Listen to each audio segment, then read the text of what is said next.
Muy bien, buenos días a todos, a todas. Entonces, nuevamente, gracias por la asistencia. Como les decía, también ya les subí sus notas. Y ahora vamos a ir al libro, ¿ya? Vamos a revisar la siguiente página, ¿ya? Donde empieza la unidad 3, ¿ya? Que es la página, si no me equivoco, 108 del libro, ¿ya? Para que puedan ir a su libro de la asignatura. Ya si lo tienen a mano, mucho mejor porque así no tienen que estar viendo de la pantalla. Sí, efectivamente era la página 108. Se está viendo la pantalla, ¿verdad? ¿Lo pueden ver? ¿O todavía no se ve la pantalla? Sí, ahí debería verse. Sí se ve la Sí, sí se pantalla. ve. Ah, ya, muy bien. Gracias. Ya, unidad 3. Bueno, acá en realidad, como estamos con objetivos priorizados, no estamos trabajando tanto por unidad, sino más bien por el tipo de texto.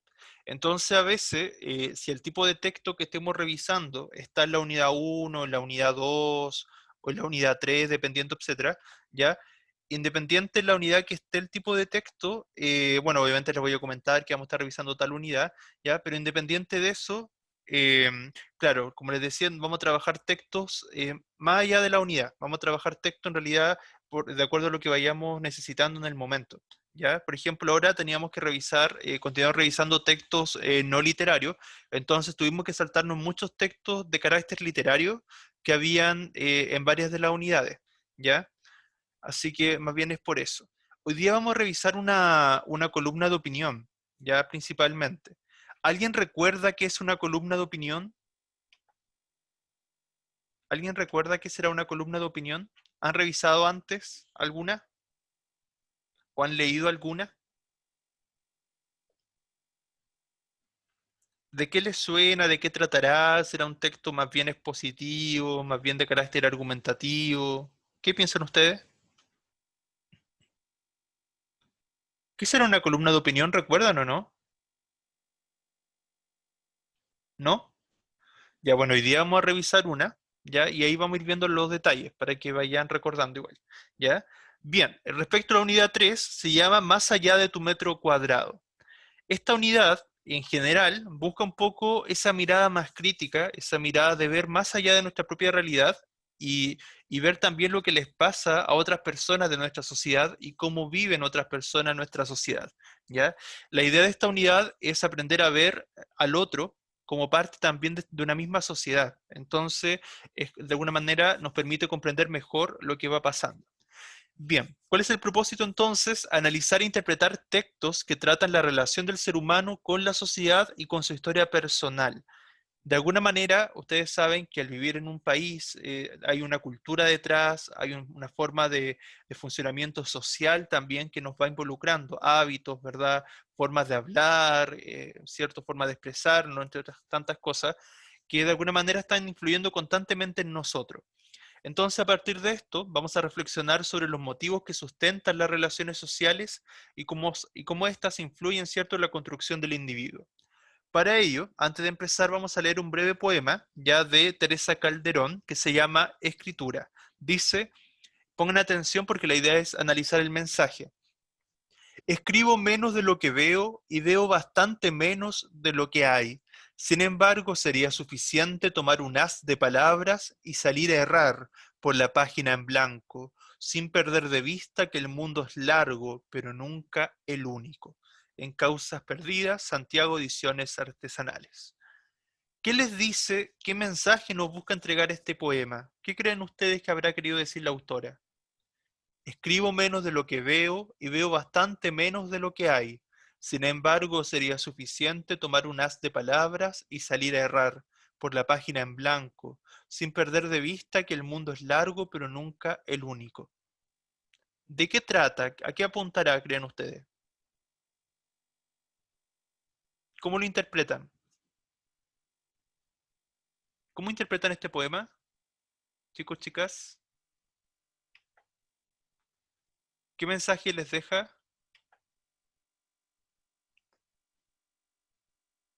chicos? ¿Alguien que quisiera opinar? ¿Qué mensaje les Em, deja? ¿Sí? que nosotros tenemos que tomar como alguna idea de repente de lo que veamos, o sea, como que es que se salió el poema. Ah, sí, ya lo voy a volver a proyectar, sí, sí, ¿ya? pero es como que tengamos en el fondo como arriesgarnos a escribir sin tener como todo el contexto. Por eso dice así como que no ve un poco, digamos, de eso. Ujú. Eh, y de alguna manera tomar como algunas ideas, porque dice, sin embargo, sería suficiente tomar unas de palabras y salir a errar. O sea, ya sabe que no tiene la verdad absoluta y que al menos va a intentar plasmar algo. Exacto, sí, por ahí va, ¿verdad? Gracias, Tabata, muy bien. Es una de las posibles interpretaciones, ¿cierto? O sea, como bien decías, era más bien apuntar a esta idea de que la realidad, por un lado, ¿cierto? Ella como escritora nunca va a poder plasmar, nadie lo va a poder hacer, ni siquiera cualquier artista, ni el mejor de los artistas va a poder plasmar a ciencia cierta toda la realidad. Por eso dice, en este caso, escribo menos de lo que veo, porque obviamente ella ha visto mucho, ¿cierto? Ha visto muchas realidades distintas e intenta plasmarlo, pero aún así la literatura, la escritura, nunca las palabras nos van a poder alcanzar quizás para describir completamente la realidad. A eso se refiere. Y como bien decía, también dice, y veo bastante menos de lo que hay. O sea, que aun que ella ve bastante de la realidad social y quizá es bastante crítica, aún así ella no logra ver todo lo que sucede. La realidad es mucho más diversa, ¿cierto?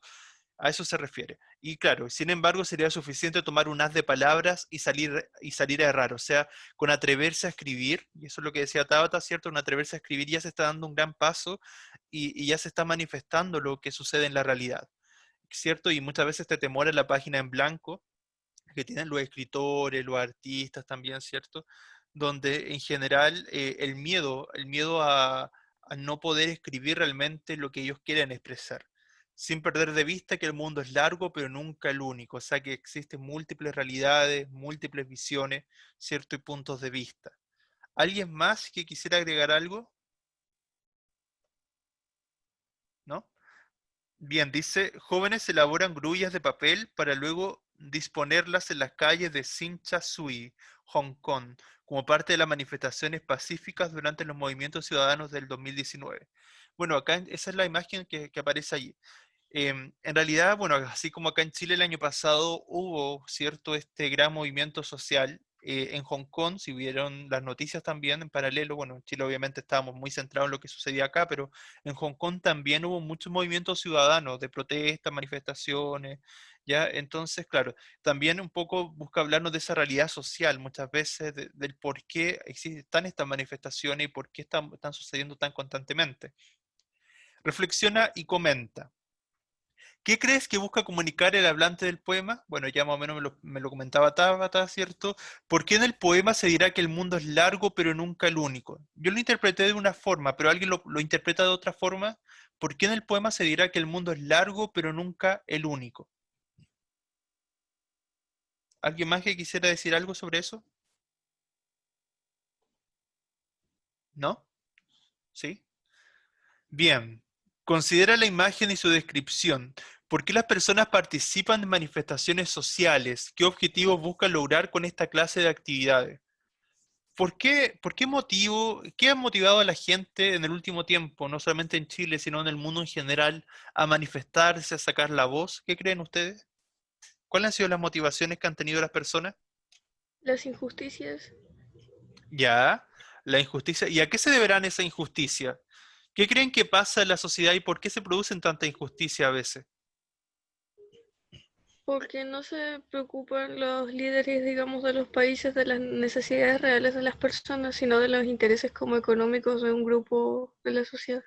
Sí, cierto. Lo más probable es que muchas veces pasa eso también, donde justamente que los líderes mundiales, presidentes, gobernantes en general, y que tienen que muchas veces velar por los derechos sociales, los derechos humanos, lamentablemente no siempre cumplen a cabalidad ese rol.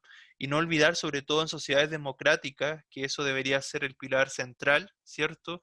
La preocupación por el ciudadano, la preocupación por la realidad que va viviendo. Muchas veces sabemos que la desigualdad social, la injusticia, va ocurriendo muchas veces en el día a día. ¿Ya? Lamentablemente no siempre se logra abarcar toda la realidad social, todas las necesidades sociales de las personas, pero la idea, cierto, es cada vez disminuir, cierto, esa brecha social, ¿ya? Muy bien. Después dice, ¿qué piensan que representan las grullas? ¿Qué significado le das a esta manifestación? ¿Cómo expresan esta, o sea, bueno, esta manifestación de Hong Kong, que era por los movimientos ciudadanos del 2019? ¿Alguno sabe lo que pasó ahí? Y las grullas son estos como aves que están haciendo de papel ahí. ¿Qué intentarán representar con eso?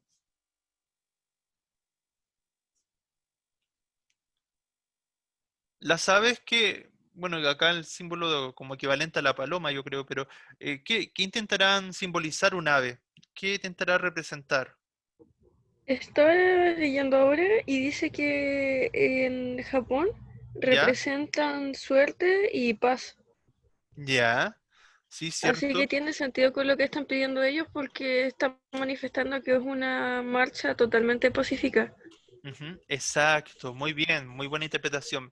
Es importante, lo bueno que ahora como tenemos internet siempre a mano, claro, basarse, ¿verdad? Ocupar muchas veces el internet para eso, para aportar nuestros datos, que son bien interesantes, ¿verdad? O sea, el símbolo de la libertad, de la paz. O sea, como bien decía Tabata, buscaba expresarse, manifestarse de manera pacífica y en su legítimo derecho. ¿Ya? En su legítimo derecho de manifestarse, sobre todo por la libertad de expresión, la libertad de pensamiento, ¿ya? A eso apuntaba. Muy bien. Vamos a ir entonces ahora a esta columna de opinión, pero antes vamos a repasar un poco de historia. Dice, ¿es lo mismo una cucaracha que Sandra la orangutana? ¿Ya? Bueno, no sé si han escuchado de la orangutana Sandra antes de que... ¿Han escuchado de ella o no? ¿Alguna vez? Fue una orangutana igual famosa, entre comillas, o sea, en el sentido de que fue dada a conocer un poco algunos casos de ella, algunas situaciones. No sé si alguno o alguna lo escuchó alguna vez. No, nunca. Ya, ahí lo vamos a comentar, no me voy a adelantar todavía. Ya, pero sí, muy bien. Dice, leerás una columna de opinión con el propósito de desarrollar una postura personal sobre los derechos animales. Ya vamos a ir comentando un poco esta realidad, ¿cierto? A partir de ello reflexionarás acerca de la forma en que los seres humanos convivimos con las otras especies de nuestro planeta. La columna que leerás propone una reflexión sobre algunos aspectos tratados por la filosofía moral en relación con los animales. ¿Son seres con derechos? ¿Todos los animales merecen el mismo trato por parte del ser humano? ¿Somos más humanos al considerar los derechos de los animales? Las posturas adoptadas a partir de estas preguntas han tenido diversos efectos, desde personas que han cambiado su alimentación, evitando consumir carne, hasta modificaciones en la legislación de un país. ¿Qué les parecen estas preguntas? ¿Son seres con derechos los animales? ¿Los animales tienen que tener los mismos derechos de las personas? ¿Qué piensan ustedes? ¿Cómo debe ser el trato de nosotros, los seres humanos, hacia los animales? ¿Se consideran que ha sido un buen trato que le hemos dado históricamente? ¿O que sienten que falta avanzar en eso, en el trato que damos a los animales, a las mascotas? Eh, ¿No hace más humano, ¿no? Esta idea de considerar como con derechos a los animales. ¿Qué piensan ustedes? ¿Qué piensan, chicos, chicas? ¿Qué piensan sobre los derechos de los animales? ¿Se han Para cuestionado? empezar, ¿Sí? yo creo que sí son seres de derecho que también merecen el mismo trato Ujú, y que nosotros deberíamos justamente respetar estos derechos que se les deberían dar. O sea, por ejemplo, ya existe justamente la ley Cholito que vela porque estén como los animales en buenas condiciones, qué pasa si reciben maltrato. ujú, Entonces, hay distintos países más avanzados unos que otros con el tema. Por ejemplo, en India yo creo que ya es como de conocimiento cultural que ellos como que tienen cierta veneración por las vacas, por ejemplo, ujú. y no consumen carne. Obviamente, como acá en Chile, yo estoy segura que todos desde chicos tenemos como normalizado en algún momento consumimos carne o lo seguimos haciendo. Ujú. Claro, ¿verdad? Entonces, Sí, yo creo que depende de la cultura, que como le digo, hay muchas variaciones, depende de los países y los significados, porque podría ser que, no sé, otro país no consuma carne en general, pero no por el hecho de que sea algo venerado, sino porque tengan otra valoración por los animales, no una como religiosa. exacto, ¿verdad? O sea, muchas veces la cultura claramente influye mucho y la cosmovisión también, ¿cierto? De cómo entendemos una realidad. O sea, por ejemplo, para algunos, por eso el poema del principio buscaba un poco hacernos pensar sobre eso, sobre las múltiples realidades que viven las sociedades, las culturas, ¿cierto? Y sus visiones que tienen, que muchas veces están plasmadas a través de su religión, a través también de sus costumbres, ¿verdad? Entonces todo eso va influyendo en cómo ellos ven estas distintas realidades. Entonces, a veces, como bien decía Tabata, en India, como está esta veneración más hacia los animales, por ejemplo, a las vacas le dan un carácter mucho más sagrado, ¿cierto? Obviamente va a ser mucho más valorado, ¿verdad? ¿Cierto? O valorada la vida de este tipo de animales, ¿ya? Pero claro, pasa que acá en Occidente nosotros, por nuestro estilo de vida, consumimos mucha carne constantemente. Me acuerdo haber visto, por ejemplo, también, aparte de haber leído en algún momento situaciones muy chocantes de los animales, por ejemplo, de los vacunos, también de las vacas, por ejemplo, que muchas veces, lo leí hace tiempo en Facebook, hace un par de años, que decía, por ejemplo, cuánto explotaban a las vacas, por el fondo, para que producieran leche, entre otras cosas, o sea, como constantemente las hacían que procrearan para que tuvieran, ¿cierto?, sus crías, por un lado, y al mismo tiempo generaran más leches todavía, entre otras cosas. ¿Ya? Y después, obviamente, iban al matadero y exhibían los gritos de dolor de estos animales, entre otras cosas. O, por ejemplo, de los nuggets, también vi una vez uno de cómo preparaban los nuggets, de cómo, bueno, no sé, fue un poco chocante el video, pero recuerdo haber visto un video donde aparecían muchos pollos, miles y miles de pollos, ya, y donde iban como, claro, iban siendo procesados, iban siendo molidos y toda la cosa. Fue chocante ver ese video, pero en el fondo era una crítica a la producción de esto masiva, ¿cierto? De este tipo de productos, ¿ya? Bien, bueno, y así muchas realidades que podemos ir comentando de maltrato animal y tantas otras cosas. Dice, bueno, pero vayamos un poco a la filosofía, que es lo que nos propone acá, y cómo la filosofía también, o el pensamiento filosófico, ha sustentado, ¿cierto?, estos derechos de los animales. Dice, en la antigüedad, en sus textos, obras morales o de las costumbres, el pensador griego Plutarco se preguntó por la relación que establecen los humanos con los animales, llegando a cuestionar si era necesario matarlos y alimentarse de ellos. O sea, ya desde hace muchos tiempos, hace muchos siglos, hace más de 2000 años atrás, ya estaba este interés desde la antigüedad griega, por ejemplo, sobre todo porque claro, ustedes saben que ahí es la cuna de la filosofía, al menos desde el punto de vista occidental, ya estaba esta visión, este cuestionarse acerca de la realidad de los animales. O sea, lamentablemente en estos 2000 o más años quizá no hemos avanzado tanto como quisiéramos. Ya eso quizá un poco de los cuestionamientos que podemos hacernos a raíz de esto. Después, otro siglo relevante fue sobre todo el de la Revolución Francesa. Ya ustedes saben que la Revolución Francesa trajo una revolución radical, ¿cierto?, del pensamiento en general y de los derechos humanos, pero también hay un pensamiento de acá filosófico sobre los derechos animales. Dice, en el siglo XVIII y XIX, numerosos filósofos se preguntaron por el deber que se tiene con los animales, pero no fue hasta 1892, con la publicación de Derechos Animales, Consideraciones en relación al progreso social de Henry Salt, que se plantea de forma seria la necesidad de defender la vida y libertad de los animales domésticos y salvajes. Ahí ya se sitúa en categorías distintas, ¿cierto? Los animales domésticos y salvajes.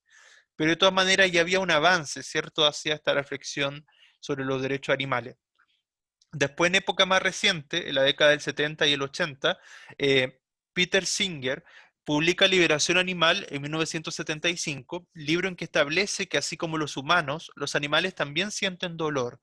Eso es bien significativo porque se le está dando esta característica que muchas veces solamente le atribuían a los seres humanos sobre ser seres sintientes, ¿cierto? Seres conscientes de que también podían sentir dolor, por lo que deben tener derechos. Luego, en 1983, Tom Reagan propone, en el caso de los derechos animales, que estos deben tener derechos porque son capaces de manifestar autoconciencia y buscan estados de bienestar.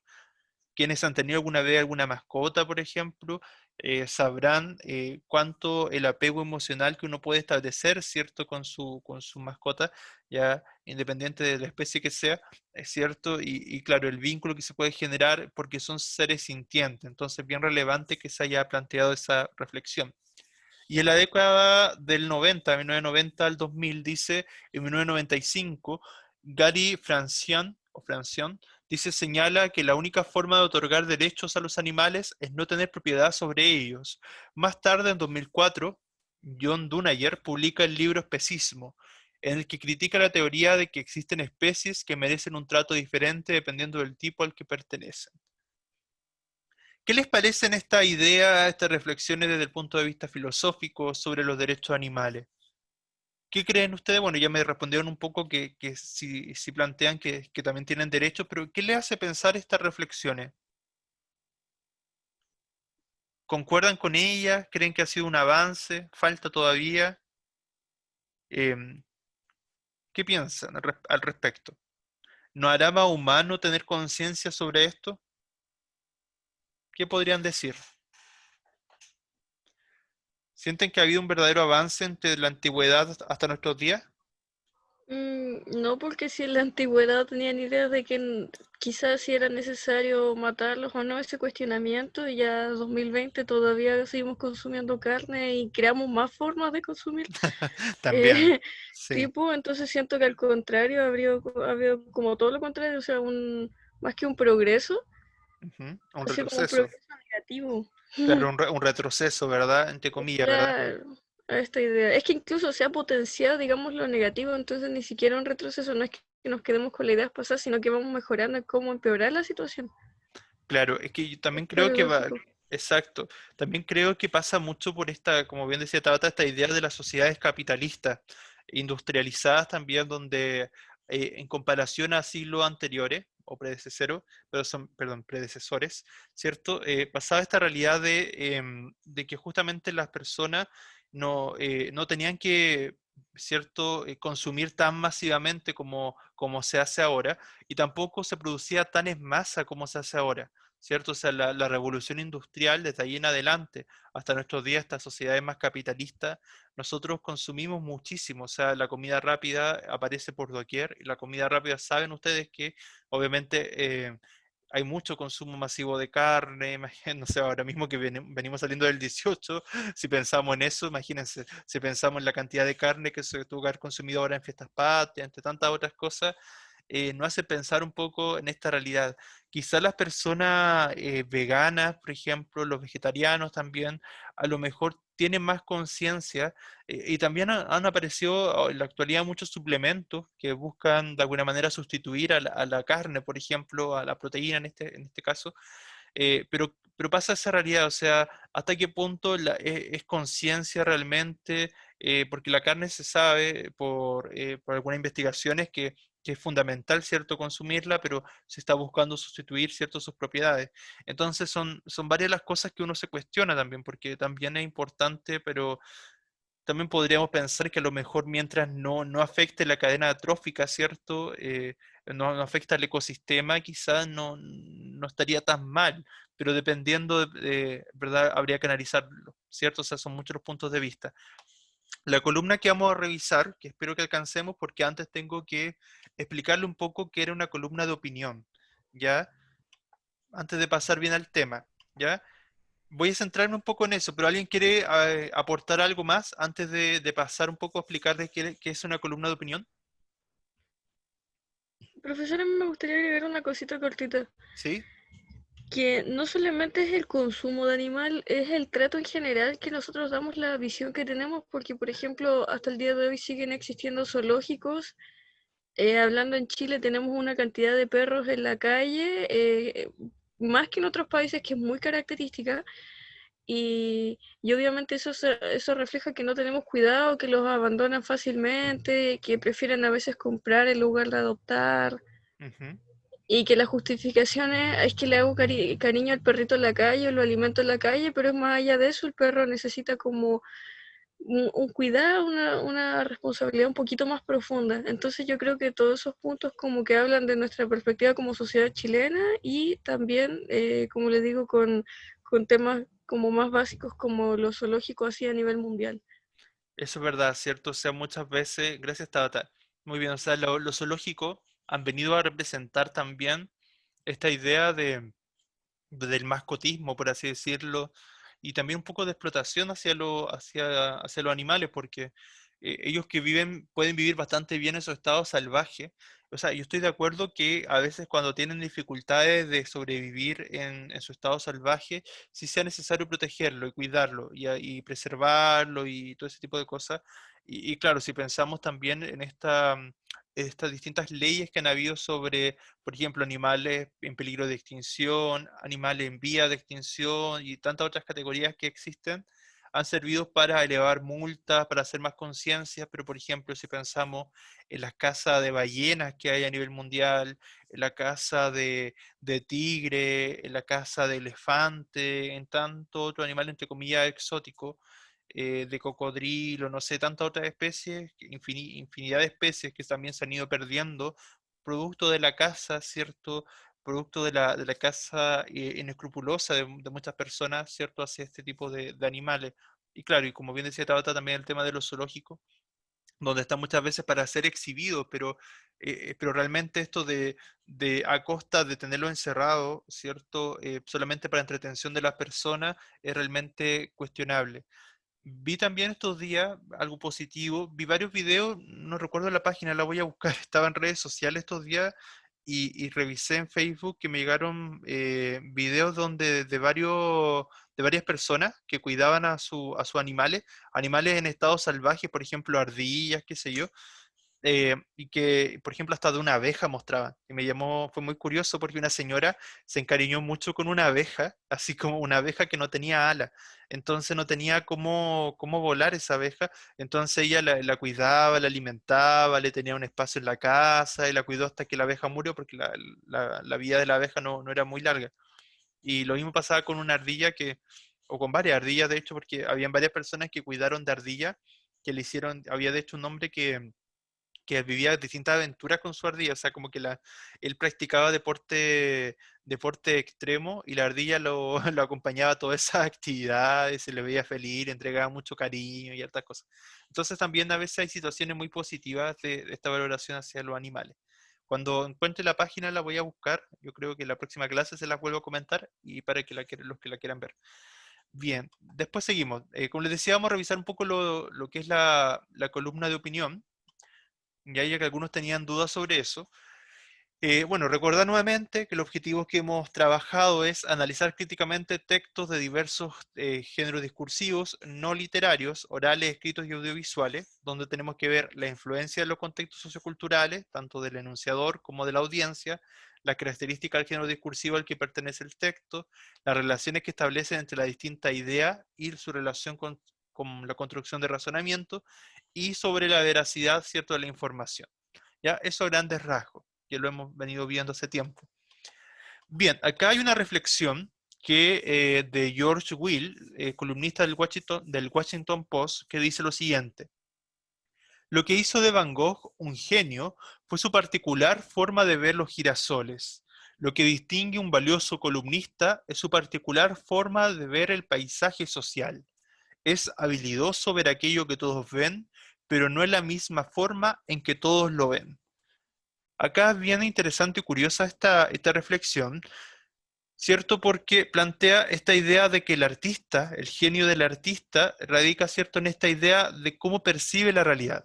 Lo mismo pasa con el columnista, en el fondo está diciendo que ser columnista también es una forma de arte, por así decirlo, porque este tiene que ver la realidad no como todos la ven, sino que tiene que ser capaz de captar la realidad, las distintas situaciones y poder describir, pero de manera de poder captar esa realidad sin perder esa esencia de ella, ¿verdad? Entonces también es una especie de habilidad que se desarrolla. Entonces no es que imitar lo que ya todos dicen, sino ver lo nuevo, pero lo nuevo, ¿cierto?, clarificando la realidad, ¿ya? Esa es la reflexión. Algunas características, ¿cierto? Bueno, respecto al concepto clave de la columna, dice, la columna es un artículo de opinión. El artículo de opinión entonces ya no hace pensar en un texto argumentativo que tiene una tesis, tiene argumentos, tiene respaldo. Aparece entonces con periodicidad fija, es decir, que aparece constantemente, una vez a la semana, dos veces a la semana, ¿cierto? A eso se refiere. Y con un espacio preestablecido, una columna, o sea, ¿cierto? Yo tengo una amiga que escribe columna en el sur, en Chillán, y ella siempre me envía sus columnas. Tengo algunas de ellas que a lo mejor les puedo enviar Y ella me cuenta, claro, tiene un espacio de 1500 caracteres, entonces un espacio bien definido, ¿cierto?, dentro del diario, ¿ya? Entonces, y donde un experto sobre un tema va opinando, ¿verdad?, sobre distintos temas que son pertinentes a lo que está sucediendo, a la realidad. Entonces son elaborados por un mismo autor que tiene una gran libertad para elegir el tema y la orientación de su texto. O sea, como en este sentido, el columnista tiene libertad de expresión. La columna presenta un tratamiento tipográfico especial, es decir, el tipo de letra, también la forma en que se escribe, ¿cierto? Dice, se destaca del resto de los contenidos de la página por recuadros o filetes, o sea, aparece en este espacio literalmente de una columna y constituye un género híbrido porque mezcla, ¿cierto? Em, igual que la crónica, por ejemplo, mezcla mucho de literatura con el carácter periodístico, ya por su carácter también de narración. Su estructura es un poco más simple que la de, por ejemplo, una noticia. Básicamente tiene un titular, ya tiene una entrada, desarrollo y cierre. Algunos también le suelen agregar una bajada de título, pero no es lo más común. O sea, aparece el título y luego ya el primer párrafo, el desarrollo y el cierre. Eso básicamente es la estructura de una columna. Respecto a sus características, ¿cierto? Dice, es un artículo de opinión de periodicidad fija, como decíamos, con espacio preestablecido, una columna, posee una gran libertad y variedad temática de expresión. El columnista elige el tema y la orientación. La libertad solo está limitada por el número de palabras establecidas por el periódico. Pero como le decía con el ejemplo de mi amiga que escribe columna, que ella es historiadora, le da 1500 caracteres más o menos para poder escribir, ¿cierto?, en ese espacio. Y claro, y la claridad de vida a los lectores. Puede abordar uno o más temas de actualidad, como todo hecho periodístico tiene que abordar sí o sí temas de actualidad. La columna está ligada al periódico y a su autor, por lo que su credibilidad y capacidad de influencia dependen del prestigio y la autoridad de este. Eso es bien interesante porque acá sí es bien importante que aparezca el nombre o la firma, ¿cierto?, de quien la escribió, y como eso también va influyendo y generando audiencia o creando audiencia. Y bueno, eso también apunta, por un lado, a esta idea de la función, de una de las funciones centrales de los medios de comunicación, que es cierto formar opinión. Constituye un género híbrido, como les decía, entre la literatura y el periodismo. El lenguaje es coloquial, o sea, busca hacer un lenguaje, si bien no perder el lenguaje de carácter culto, registro culto formal, pero sí a veces ser un poco más ameno, más cercano. También entonces intenta ser más próximo al habla cotidiana, preciso, rico y claro. Es entonces el género periodístico de opinión el que más claramente se manifiesta el yo del autor. Claro, obviamente acá como un texto de opinión hay mucha subjetividad. El columnista a través de sus artículos revela una manera de ser y de comportarse ante los acontecimientos y las personas, unas preferencias morales y unas determinadas intenciones, y defiende implícita o explícitamente una serie de valores, y además hace todo esto con una forma y un estilo propios. ¿Ya?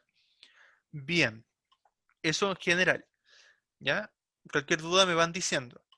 Deme un segundo. Dice acá.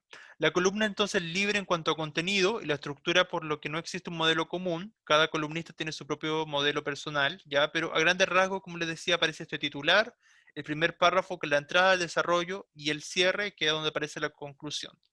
Acá después se explica en mayor detalle eso. Dice, este Power ya se lo subí, así que lo pueden revisar después con más calma. En primer lugar, el titular enuncia el asunto, seguidamente la entrada o arranque presenta el tema, frecuentemente por medio de una cita o una anécdota. O sea, muchas veces, como les decía, este lenguaje de carácter coloquial más cercano busca a partir de una anécdota o una cita connotada, ¿cierto? Partir de ella para generar reflexión. Aunque el tema de la columna literaria sea absolutamente libre, lo más habitual es que se ciña a la actualidad política, social o cultural. Si pensamos lo que vamos a leer hoy, bueno, ya la próxima clase, ¿cierto? La columna sobre los derechos animales, por ejemplo. O sea, ahí hasta ese tipo de temas también pueden aparecer. A continuación, el desarrollo expone los distintos argumentos a los que se recurre para persuadir al lector. Recordar que en todo texto argumentativo se puede centrarse en persuadir a través de la parte más emocional, convencernos a través de argumentos lógicos, ¿cierto? O disuadirnos de una postura, ¿cierto? O sea, si de hecho, si va a tratar sobre los derechos animales, probablemente podemos pensar en que nos busca disuadir también al respecto. Bien, estos argumentos pueden estar ordenados según una estructura deductiva, que va de la idea general a lo particular, o al revés, inductiva, de lo particular a lo general. ¿cierto? Eso es muy típico del pensamiento científico, pero también de las ciencias sociales, de esta idea, sobre todo que la argumentación, la tesis, por ejemplo, puede aparecer al inicio, de ahí hablamos de una estructura deductiva, o si la tesis en un texto argumentativo está al final, hablamos de una estructura inductiva. Y por último, el cierre sintetiza o expresa la opinión del columnista e invita al lector a compartir su punto de vista. Y acá aparece un ejemplo, ¿verdad?, de columna de opinión, pero más bien porque aparece en relación a la estructura. Tenemos el título de esta columna que dice: Desde la base y en suelo. El autor o columnista es Antonio Casillas Muriel, acuérdense que era importante que apareciera el nombre o firma del autor. Teníamos el primer párrafo de entrada de introducción. En los aledaños de muchos centros escolares de la capital siempre hay restos de droga, al menos de la blanda por el momento. La policía conoce la situación y ha establecido sus dispositivos para paliar en la medida de lo posible estos cuadros, a veces más lamentables por la corta edad de los que en ellos se retrata. O sea, ahí en líneas generales no enuncia el tema, ¿cierto? Que son la droga específicamente bueno, en las comunidades escolares. Bueno, esta es noticias de España, pero sabemos que es una realidad a nivel mundial muchas veces. Y después aparecen los párrafos que siguen, son el desarrollo o el tema donde se desarrollan los argumentos, ¿cierto? La argumentación. Y por último el párrafo de cierre o conclusión, que dice: y mientras se les enseña sabiamente y sin prejuicios a esquivar los obstáculos en los que se han caído muchos años de los que están a su lado, tampoco estaría de más ayudar a los que ya empiezan a resbalar. O sea, esta idea, ¿cierto?, de reafirmar o reflexionar nuevamente sobre lo dicho en los argumentos, que en el caso del argumento, en el desarrollo fue lo siguiente: dice: tres consejerías de la Junta de Castilla y León, en España, trabajan al unísono en el desarrollo de actividades de promoción de la salud y prevención del consumo de drogas entre los escolares. O sea, ahí te está enumerando, ¿cierto?, nombrando algunas instituciones que trabajan sobre estos temas. Las acciones se dirigen, a saber, a la promoción de hábitos saludables que pasan por la higiene, la alimentación, la actividad física y los comportamientos para evitar accidentes tanto en el colegio como en su propio domicilio. O sea, ahí está argumentando, está planteando argumentos, ¿cierto?, de lo que se está haciendo, las gestiones que se hacen. No está mal inundar los buzones con revistas, folletos y demás medios para que jóvenes y niños conozcan de cerca una de las causas que les puede lastrar, ¿cierto? O sea, las consecuencias, ¿verdad? Entonces toda esa parte pertenecía al desarrollo. ¿Alguna duda hasta acá? ¿Se va entendiendo? ¿Sí? Sí, Después aparece, muy bien, los tipos de columnas según su estilo e intención. En general suele hablar de dos principalmente, pero igual vamos a verlas todas. Dice: si tenemos en cuenta su estilo e intención, la columna se clasifica en tres modalidades fundamentales. La columna analítica, que es una de las más comunes, que es más bien de carácter informativo, sobre todo más bien expositivo informativo. Y en cambio, pero claro, como es una columna, también tiene que mezclar la interpretación, ¿ya? Pero en esta columna analítica se va a mezclar la entrega de información de hechos concretos, el carácter informativo, con la interpretación valorativa o la actitud interpretativa de estos hechos, ¿ya? Eso se llama columna analítica. Y la columna o de opinión, que es la más frecuente, ahí aparece muy caracterizado la editorial o la línea editorial, ¿cierto?, del diario, del medio y del columnista, y también aparece una actitud mucho más crítica, juicios de valor mucho más certero y más crítico sobre un tema, que tiende a la persuasión. Y por último, también está la columna personal, que busca ser mucho más cercana, más literaria, más amena. ¿Ya? Pero generalmente se habla de esta columna analítica, que es la, como les decía, más informativa y crítica, perdón, valorativa, y la de opinión, que es mucho más crítica, más enjuiciadora, ¿cierto?, que la informativa o analítica. Bien, sintetizando, entonces dijimos que la columna está formada por un titular, la entrada, cierto, primer párrafo, el desarrollo donde están los argumentos, y el cierre donde se reitera la conclusión, o si es de carácter inductivo, en el cierre o conclusión aparece la tesis. Se caracteriza por expresar la opinión de su autor, posee libertad de tema, libertad de estilo, libertad de ideas o ideológica, utilizar un lenguaje culto, literario, muchas veces, también a veces puede ser más coloquial, tiene que ser claro, concreto. Y en definitiva, la columna es un artículo de opinión, como les decía, de carácter argumentativo, más bien subjetivo principalmente, que recibe este nombre porque en sus orígenes ocupaba una columna de la página del periódico. Eso ha cambiado un poco, pero por lo general ocupa esa estructura. Puede ser analítica, de opinión personal, después, bueno, dependiendo del tema, de sociedad, de humor, etc. ¿Ya? Bien, este Power yo ya se los dejé. No sé si tienen alguna duda, algo que no haya quedado claro hasta acá. ¿Alguna duda, Por algo mi que no... parte, claro hasta el ¿Ya? momento. ¿Ya? ¿Alguien que no tenga todo claro hasta ahora? ¿O quedó claro? ¿Sí? Bien. Antes de despedirme, voy a pasar la última vez la asistencia. Bien, chicos. No sé si alguien más quiere aportar algo. ¿Qué les pareció un poco el tema? También la columna de opinión. Eso en general, y bueno, la próxima clase vamos a terminar de ver, ¿cierto? Ya vamos a analizar en profundidad la columna, vamos a revisar esta columna sobre los derechos animales, así que lo invito a conectarse ese día. Acuérdense que es importante la asistencia, pero los felicito igualmente y espero que tengan una buena semana. No sé si alguien más quiere aportar algo o todo ok. ¿Todo ok? ¿O alguna duda, algo que quieran aportar? Una ¿No? sola duda, pero que ¿Sí? no tiene que ver con el contenido. ¿Qué Bien, me despido de todos, todas, cuídense mucho. Chao, chao, que estén muy bien, nos vemos. Chao, chao, profe. pasó, Cuídate. profesor? Chao, cuídense. Cuídense. Cuídense. Igual. No, Chau. profesor. Chau, Cuídense. chau. Igual, gracias por la asistencia.